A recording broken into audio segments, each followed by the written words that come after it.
Crollo al Viale della Vittoria ad Agrigento, incontri, vertici, sopralluoghi tecnici e persino un'inchiesta aperta dalla Procura per disastro colposo contro ignoti, già ignoti, ma non per il consigliere comunale di Palazzo dei Giganti Michele Mallia, il quale oggi con carte alla mano ha spiegato, andando a ritroso nel tempo, le dinamiche e le ragioni che a suo dire hanno portato alla frana del Costone. Dalla documentazione di cui io sono in possesso, tanti ignoti non sono, bensì sono facilmente individuabili. Chi sarebbero i responsabili? Questo saranno gli organi inquirenti a doverlo stabilire.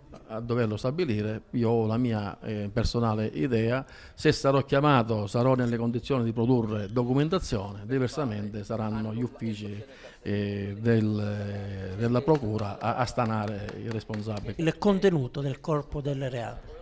Il contenuto è dovuto al fatto che alcuni decreti sono stati occultati, perché di questo si tratta, per cui una volta che vengono occultati anche i pericoli per la incolumità pubblica, io lascio alla discrezionalità anche dell'utente di capire la questione.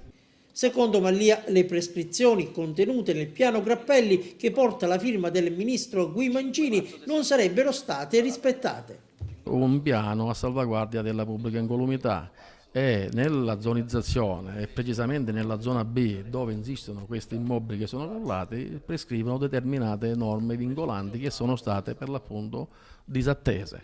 Mi riferisco al fatto che quel palazzo in quella ubicazione non poteva essere realizzato perché l'altezza del taglio di cava imponeva di staccarsi almeno per la distanza del doppio rispetto all'altezza del taglio di cava stesso.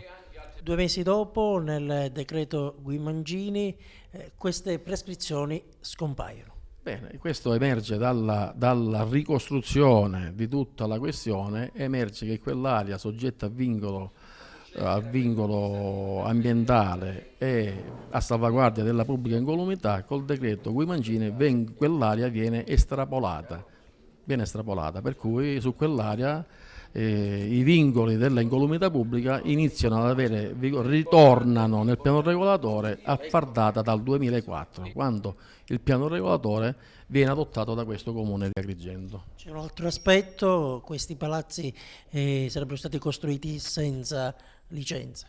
Ma questo emerge dalla lettura del fascicolo che io ho puntualmente chiesto agli uffici preposti, e tra gli atti del fascicolo stesso non si rinviene la licenza edilizia né tantomeno il nulla osta della soprintendenza. Si evince soltanto dal registro che quella licenza edilizia porta il numero 772 ed è stata rilasciata il 13 di luglio del 1967 dopo che i fabbricati erano già in essere. Devo anche aggiungere che la volumetria realizzata risulta essere maggiore per 15.000 metri cubi in più rispetto a quella assentita.